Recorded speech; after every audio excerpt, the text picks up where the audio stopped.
everyone, this is Sandy. Welcome to Easy Cooking. So today I'm going to be showing you how to make a really easy and delicious oven fried chicken. This one is so juicy and delicious and crispy that you won't even notice that it's baked in the oven. The preparation time and the cooking time combined is going to be about an hour. So I hope you enjoy this video. Let's get started. For this recipe we need about 6 to 8 skinless chicken pieces. You can either use bone-in chicken pieces or boneless chicken pieces. I'm using 4 chicken thighs with the bone-in and 2 boneless chicken breasts that are cut in half. We also need 5 cups of cornflakes, 2/3 of a cup of all-purpose flour, 2 large eggs, 2 tablespoons of fresh thyme, 1 teaspoon of crushed red pepper, 1 tablespoon of salt, 1 tablespoon of crushed black pepper, a teaspoon of garlic powder, half a tablespoon of dehydrated onion, and cooking spray. Let's get started. Preheat the oven to 425 degrees Fahrenheit. Rinse the chicken pieces with cold water and pat them dry with paper towels.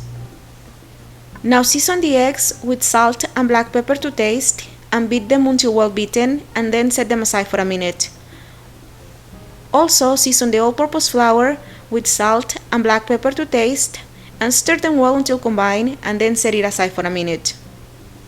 Now crush the cornflakes. I'm using a potato masher to crush them, but if you prefer, you can place the cornflakes in a plastic bag and crush them with a rolling pin.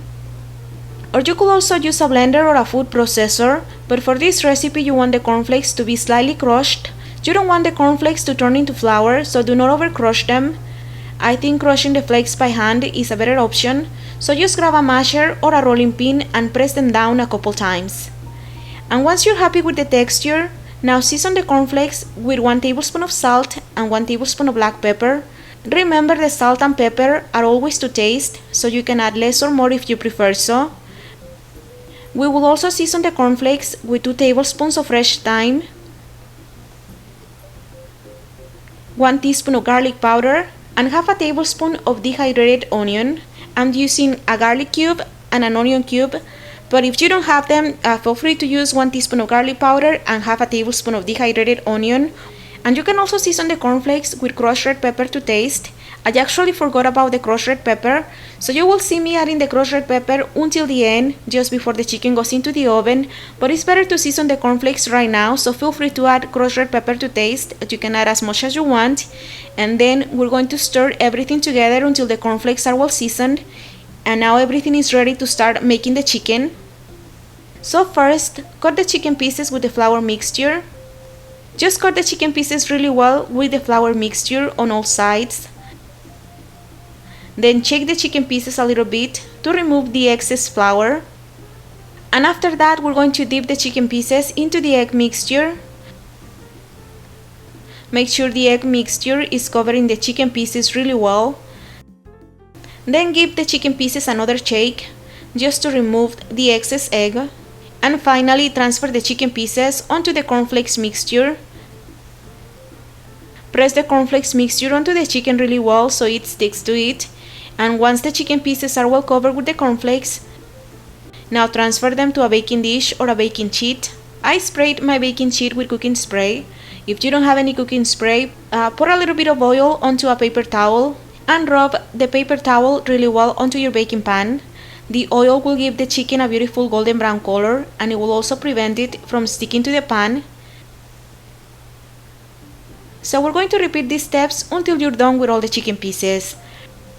Remember, first cover the chicken pieces with the flour, then dip them in the egg mixture, and finally cut them with the cornflakes mixture.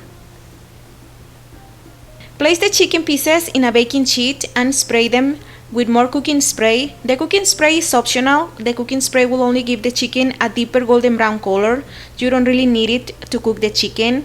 And since I forgot to season the cornflakes with crushed red pepper, I'm going to sprinkle the chicken pieces right now with a little bit of crushed red pepper. And that's about it. Now I'm going to bake the chicken pieces for about 35 to 40 minutes in a 425 degree oven. The chicken pieces with the bone in will cook in about 35 to 40 minutes, and the boneless chicken pieces will cook in about 25 to 30 minutes. But remember, just to make sure the chicken pieces are well cooked, the internal temperature of the chicken should be 165 degrees Fahrenheit. And this is how the chicken looks after it's done. As you can see, it has a beautiful golden brown color and it's so crispy on the outside and juicy in the inside. And it smells delicious. The fresh thyme in this recipe really does make a big difference. I'm serving my chicken with a potato salad. The salad has potatoes, white onions, green onions, bacon and fresh parsley, and is seasoned with chipotle in adobo and salt and pepper. And that's about it. Enjoy! To print these and some other delicious recipes, please don't forget to visit my blog. The link is going to be down below. And remember, you will also find me on Facebook, on Twitter, on Instagram, on Pinterest, and everywhere. So all the links are going to be down below. If you want, you can check them out. And of course, don't forget to subscribe to this channel to be notified of future updates. Thank you so much for watching, and I'll see you next time. Bye bye!